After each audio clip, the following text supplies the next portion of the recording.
Even some of the cheerleaders of the Iran war have started to turn against it. Let's have a look at that. Robert Kagan, the co-founder of the neoconservative Project for the New American Century, has confessed that the United States has officially lost the war against Iran, and ending the war might be the least bad option, as he writes. This genius who's giving us his expert analysis here was one of the main cheerleaders goading the United States into attacking Iran.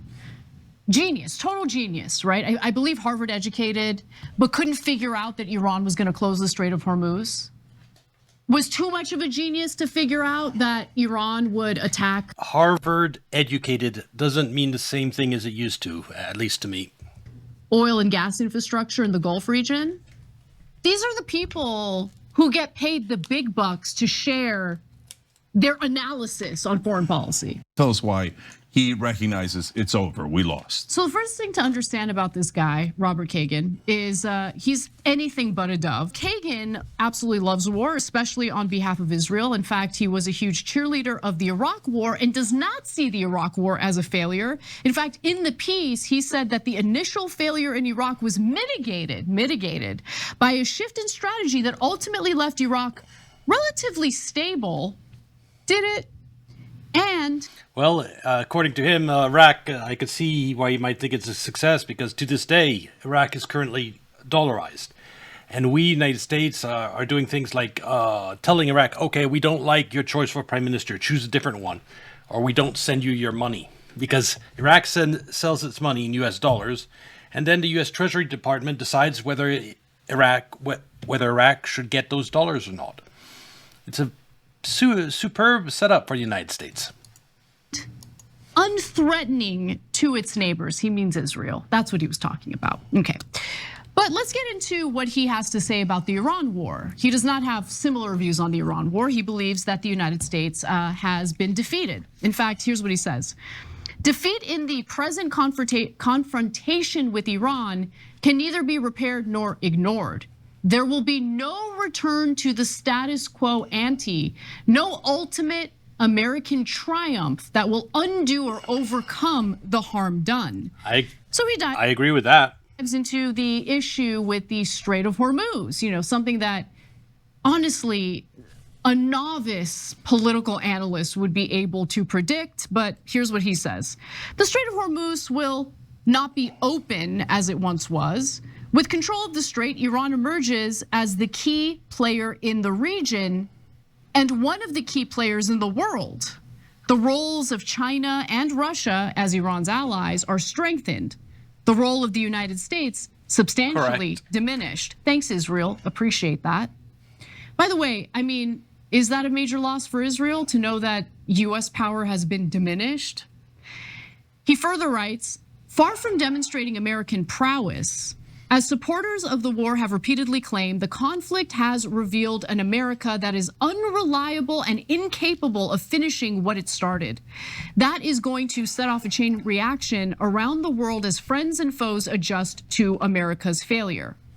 Finally, Kagan admits defeat, saying that if this isn't checkmate, it's close. In recent days, Trump has reportedly asked the US intelligence community to assess the consequences of simply declaring victory and walking away. You can't blame him. Yeah, lose completely, then declare victory and walk away. He says, walking away now could seem like the least bad option. But Cenk, what is it that he genuinely wants? So there's two things. He says in the piece, look, the only alternative is a full-scale invasion, right? Genius. And ground troops, obviously American, not Israeli. Yes, but not an option. For one, getting enough troops in place to make any meaningful difference, like 200,000 plus, would take like 10 months. 10 months of Strait of Hormuz being closed is game over for the world economy. So it's not even a viable option. If you wanted ground troops to invade Iran, you should have prepared that before you bombed the supreme leader. Lives are way too precious, everyone knows that. You American lives, on the other hand, expendable. So he said we can go big like that, but he doesn't make a big case for it, to be fair, right? He just says that's the only other alternative. But he even acknowledges, even in that alternative, like he says, if you just try to wipe out their civilization through bombing alone, now again, he's wink, wink, send me ground troops, right? But if you do it through bombing alone, they'll just bomb the Gulf countries' facilities. It'll take a decade or more to rebuild those. It'll be catastrophic economically. Exactly. So now there's a second potential reason, Anna. And I think that the Israeli backers are splitting among themselves. I think that some of the Israeli backers are going, wait, why are we doing this? Because they all know, they are Harvard educated, not all of them, of course, but plenty of them, et cetera. They're, the guys at the top are very well educated, very smart, they know. So those guys are saying, look, we're gonna destroy the American economy. I'm not sure that helps us because a lot of us are in America. Do they even care if it helps or hurts us? No, they don't care about us. They're worried about their own money. Okay. Okay, because most of their money is in America. So some of them have begun to worry about that. Oh, okay. I know, and then they won't have enough to send to Israel. Are you worried about your portfolio, Kagan? They're worried about their portfolio. It's too late for your portfolio. Your portfolio is fucked because you have a month, 2 months and a half now of the homework's being closed. There's no way to avoid a recession. 100%. Okay, so that's part of what's happening here. But most importantly, a bunch of the Israelis have realized this is the wrong strategy. We're only going to get dragged in further, and we don't have that many interceptors. I don't know why Netanyahu keeps going further into the war. Well, yeah, if the war explodes again, U.S. used up half its stock of Tomahawk missiles, for example, in a month and a half. Another month and a half, it might not have any left. And then Iran will truly have won for the whole world to see. If Iran doesn't stop, they think at any point they go, okay, we're out of interceptor missiles, ceasefire.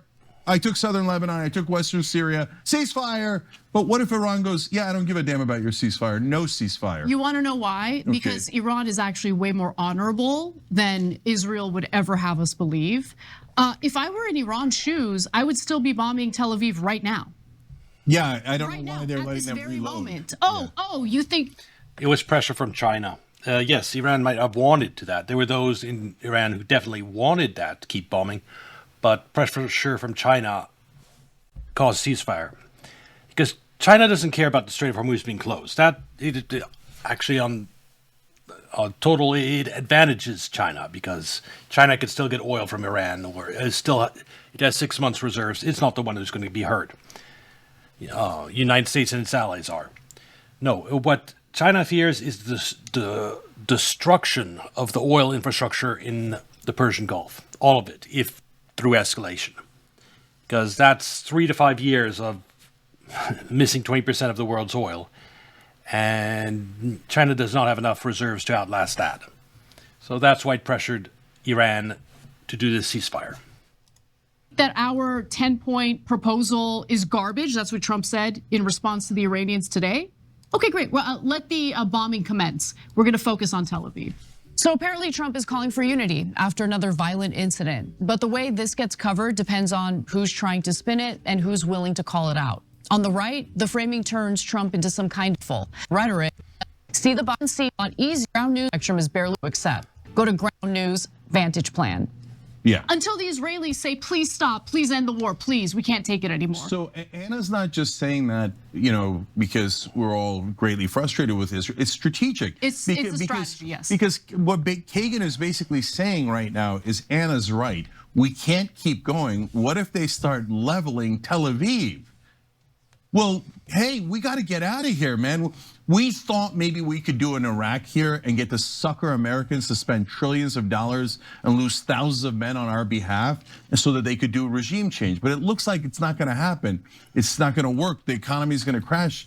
We might even lose some of our precious money, right? So like this is a big problem, and in the end, it's going to cause Israel, the only thing they care about on planet Earth, Israel, more damage. So maybe we got to backpedal out of here. But also, the United States is Israel's tool in this situation. It's a hammer it wields against the Middle East. And a tool has value in of itself. They might not necessarily care about U.S. lies, but U.S. deterrence, the threat of U.S. military power, having that diminished is not great for Israel. And they want to try to preserve their tool from becoming completely useless.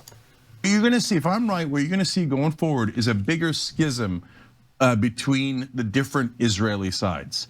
Some going, hey, let's go further in and be maniacs and lunatics. And others going, why are we being lunatics? We already had America locked up. They didn't even know that we were robbing them blind for all these decades. They didn't know we stole all their nuclear secrets and their top secrets and their uranium, and we got them to pay for all our wars. Now you're making it obvious, you schmuck. Let's get the hell out of here so they don't catch us. And you've been caught, though. You've been caught. It's too late. You're caught. Yeah.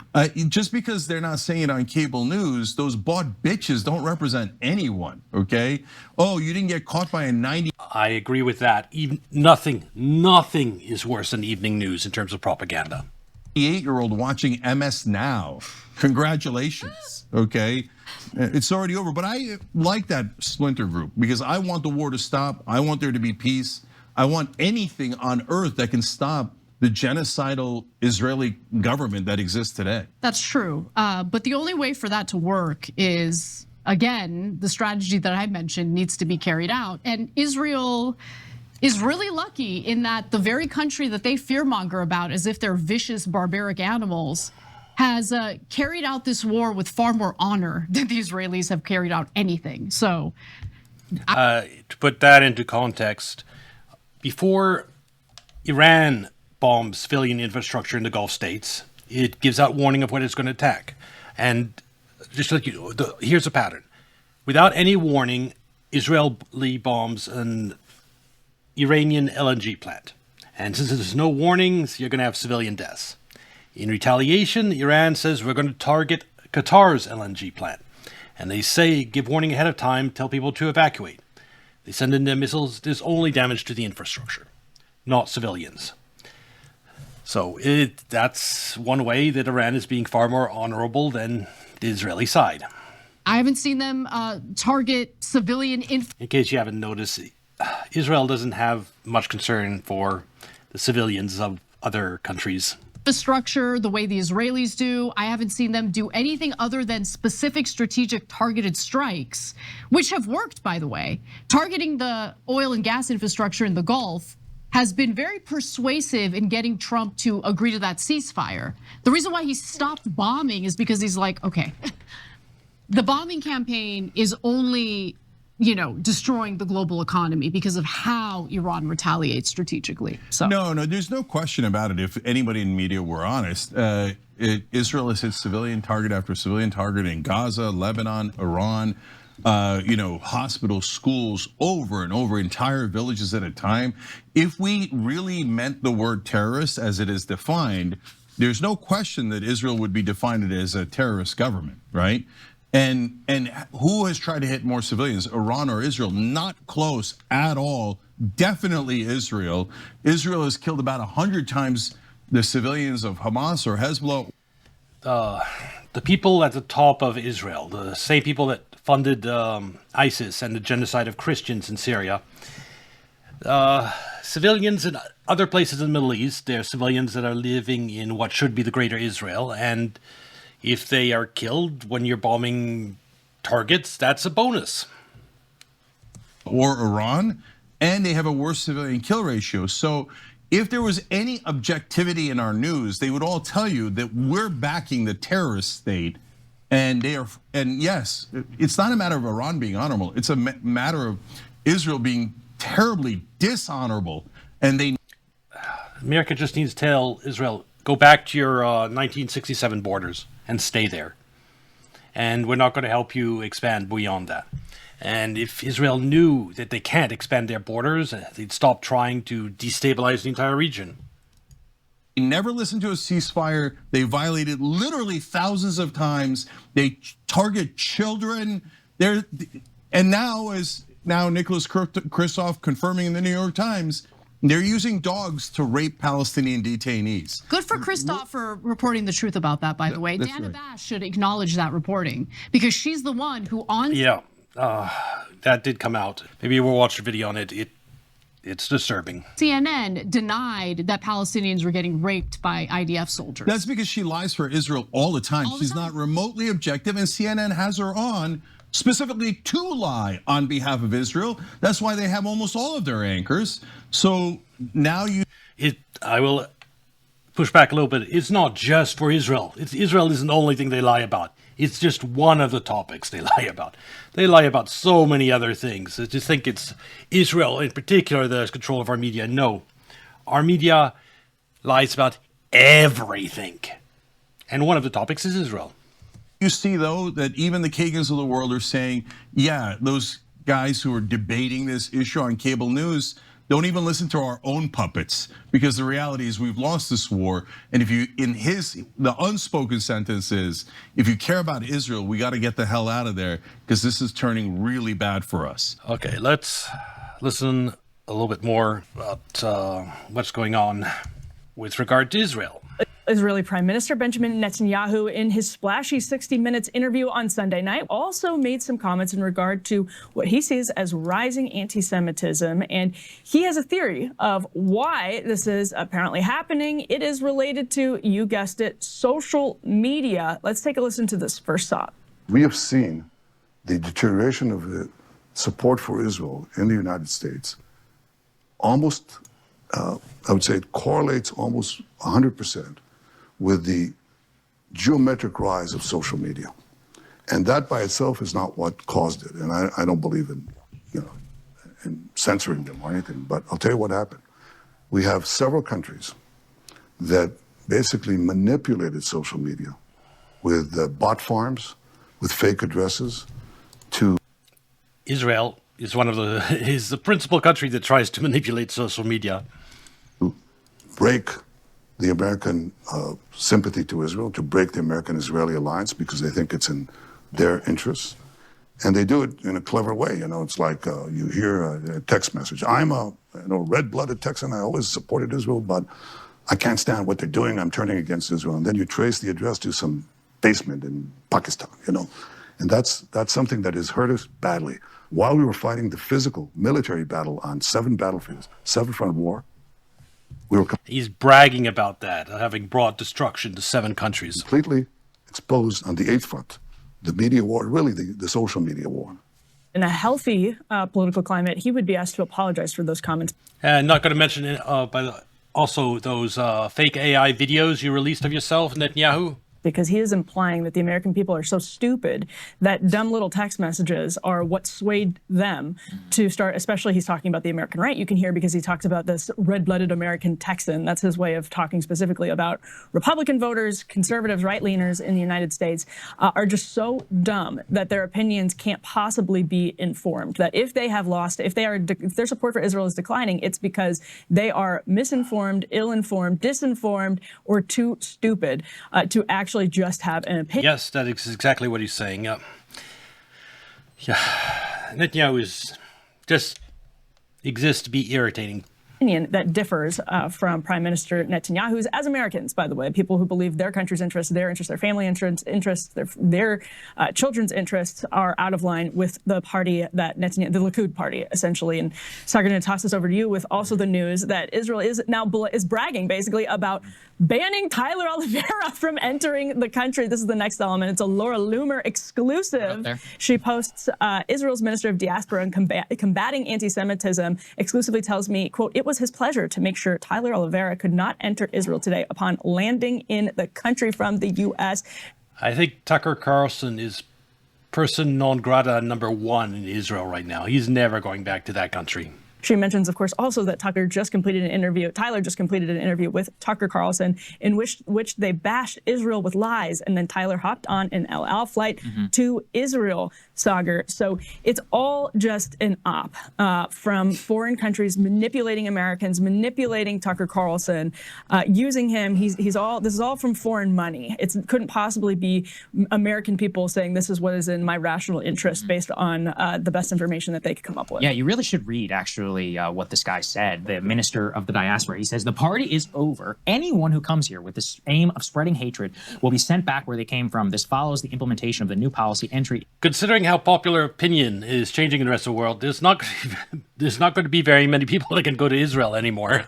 Into Israel or activity within Israel will not be permitted for If you eliminate everyone who's posted on social media something negative about Israel, I think maybe 80% of the world can't come anymore. anyone who disseminates anti-Semitic content, supports BDS, or incites against the state of Israel and the Jewish people. The rule is simple. Whoever incites against us simply will not be here. And of course, Tyler Oliveira, to my knowledge, the video which they are the most upset with him about is the one about, I think it was a Hasidic Jewish community, I think, in New Jersey. Okay, listen, go watch it, for yourself. Go watch it. You can decide, whether it's anti-Semitic or not. I would say it fits within the broad catalog of the work that he's done. And that's, to me, that's the hypocrisy. Like, if he does a video about, illegal migrants in Europe, everybody loves him, right? Yeah. At least right-wingers. They love the Somalians. They love it. Oh, no, you can't do that, right? And see, that's the problem. And that's, by the way, why that guy has one. That's what's wrong with our mainstream media also. There's entire topics that they won't cover. And that the Americans aren't informed on because of that. What, like 9 million subscribers on YouTube? We're just a politics show. This is like a cultural phenomenon. It is. Yeah. My favorite Oliveira's video is when he went to Alabama and tried to find people who had kissed their cousins. This is the content America needs. Like, this is like culture you know what I'm saying? Like, Yeah, it's like totally. pop culture era stuff. Like, this is a YouTube tier which we are never going to be in. Don't want to be. We send Ryan Grimm out to Alabama and try to find cousin kissers. Could be We interesting. could send Ryan Grimm to find fish fans in Alabama. It'd be like uniting of brothers. But I think the point, that remains here is they view it as a social media problem, not a reality problem. Yes. And, look, it's trite and it's funny. Tyler Oliveira, ha ha ha. Okay, that's not serious. What's serious are stories like the one we're about to show you, which actually really do shock the conscience and make you go, huh, is this This is going to be the story that they referred to on the Young Turks. something that you want to be either complicit in or supportive of, and or, it makes you just think, is this the country which we were told that it is? Hey, Proton Snail, thanks for the lurk. Right? And I think for a lot of people, a lot of younger lefties, humanitarians, what happened in Gaza is really shocking. Yeah. From a right-wing perspective, it's also been the humanitarian, but the biggest discomfort comes from the level of control over discourse in our own country, right? It's because you really start to be like, well, hold on a second, not some bleeding heart liberal, but you don't get to tell our bleeding heart liberals what to say and or do. You definitely don't get to throw them in prison, right? Like, that's our business. It's not your business. Right. And that's what I think really starts to grate, and it becomes something that's now happened altogether. It's been almost 3 years since October 7th. It just blew the doors really off of this. And then, finally, it's a long-winded way of getting to the New York Times story. Yeah. But I do think it's important because the reaction now from the pro-Israel diaspora or the Israeli government to the story pales in comparison to the way that they reacted when Ryan and many others started investigating the claims over mass rape on October 7th. And look, this is the most difficult and uncomfortable thing to talk about, but so be it. It's become a major part of the discourse around this subject. The point remains, the New York Times story, which they published about mass rape on October 7th. Screams without words. Screams without words, had several holes within it that did not hold up to serious journalistic scrutiny. And I'm not saying necessarily that didn't happen, but many of the claims that they made within that were investigated, again, not just by Ryan, by many others that looked into them systematically, many of them did not hold up over time. Okay, so then let's compare that, and I'm gonna let you set this up, to this now New York Times story from Nick Kristof about rape of Palestinian prisoners in Israeli custody. Well, yeah, and let's just also, Ryan is always very careful to say this. He thinks the chance that there was no rape on October 7th is zero. Yeah, It is not. It is unrealistic to say that there was no sexual violence or rape on October 7th. The question is whether the claims were exaggerated or not. And I haven't looked into it in detail, so I don't know. Almost certainly there was, and there is evidence. The question is whether these claims were inflated for the sake of propaganda and then misreported by outlets who had lapses in journalistic ethics, essentially. And now this is being turned around against New York Times columnist Nick Kristof. He is on the opinion side of the paper, and he ran this story just yesterday. We can pop it up on the screen here. D4, the headline is "The Silence That Meets the Rape of Palestinians." He started started by saying, it's a simple proposition. Whatever our views of the Middle East conflict, we should be able to unite in condemning rape. Supporters of Israel made that point after the brutal sexual assaults against Israeli women during the Hamas-led attack on Israel on October 7th, 2023. Now, he's very clearly starting on a point of agreement with many of the people who are now his detractors. He goes on to say, yet in wrenching interviews, Palestinians have recounted to me a pattern of widespread Israeli sexual violence against men, women, and even children by soldiers, settlers, interrogators in the Shin Bet Internal Security Agency, and above all, prison guards. Now, people took issue with the fact that Christoph cited a report from the Euromed Human Rights Monitor, which people who are pro-Israel see as anti-Israel and biased for that reason. Christoph, in the piece, I will say, he does describe it as, quote, a Geneva-based advocacy group often critical of Israel. So in the piece, he caveats the evidence with that identifier, descriptor of Euromed. But we can go on. Probably the biggest piece of information that he included in the piece were allegations of trained dog sexual abuse. So this became an absolute an absolute attack against him on X from people like Deborah Lipstadt. We can put this next element up on the screen. This is D5. This was Lipstadt saying the New York Times. Who she was. So, Of course, they have to respond to an article like this, try to discredit it. And this is a pattern. I say mainstream media is terrible, except for 95% of it. 96%. 4% of it is stuff like this is actually good. It's get drowned out by the 96% that's bad.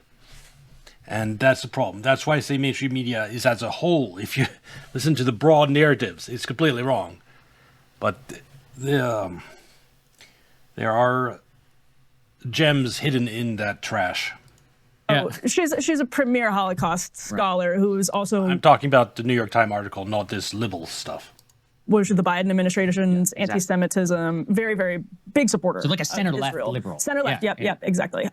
So Adam Lewis Klein publishes this graphic that says the New York Times published the anti-Zionist dog rape libel. And Deborah Lipstadt quote tweets this, have they, the New York Times, no sense of decency and journalistic responsibility? The Adam Lewis Klein post compares the New York Times to Der Stürmer and includes Julius this, Streicher. Yes, and includes a reminder as one New York correspondent from Haaretz notes that Streicher was, quote, hanged.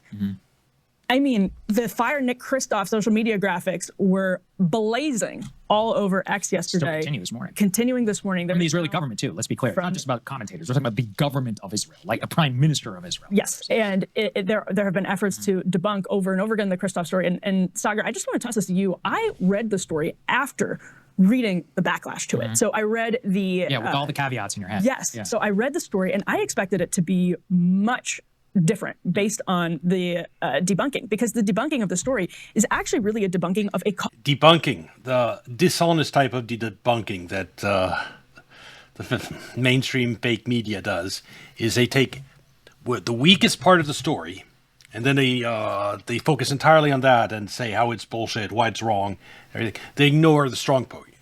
It's what they always do.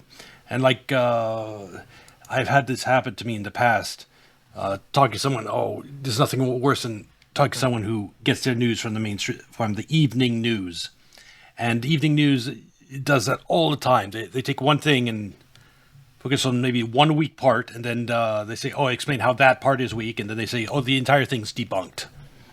It's not.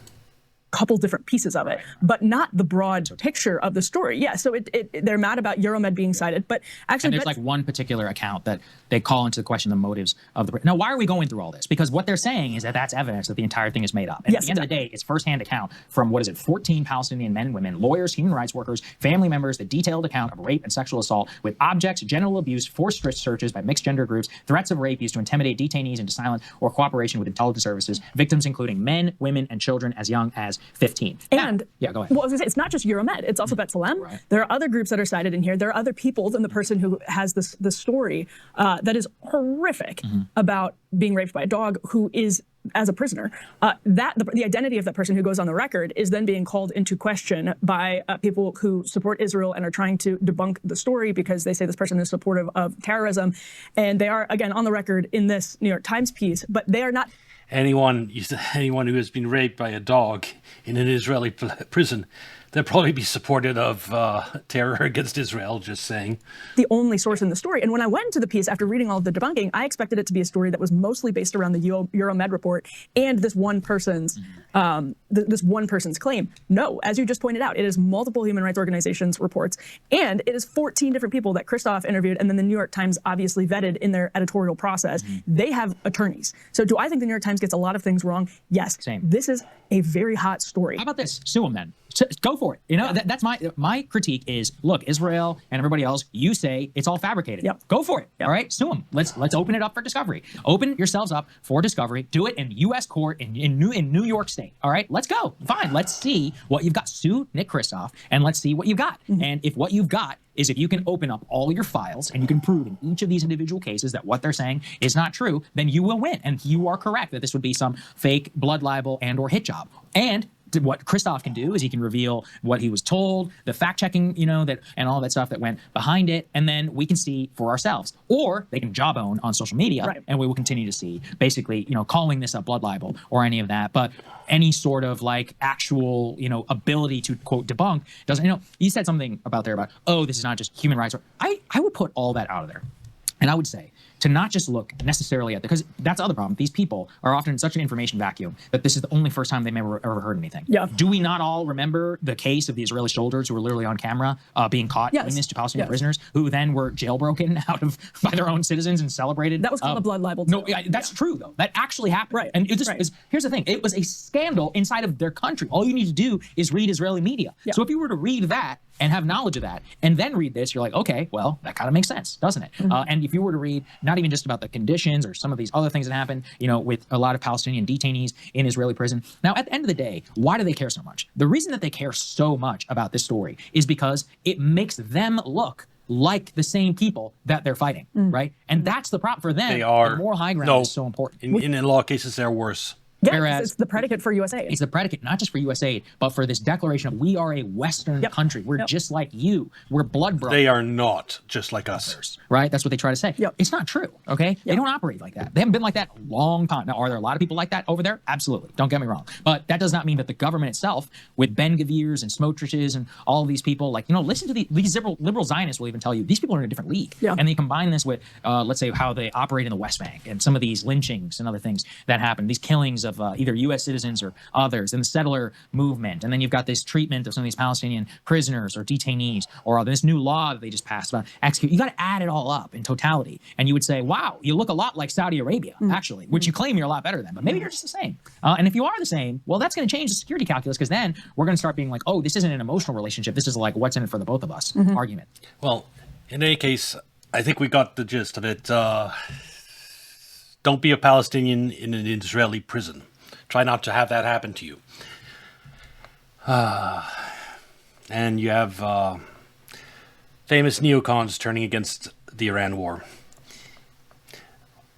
I don't think there will be much other activity on the Iran front while Trump is in China. So it's probably a calm period on that topic. Might get exciting next weekend after he gets back. We'll have to see. In any case, this will be on YouTube. Like and subscribe. Come watch on Kick or Twitch. And I'll see you next video. Bye.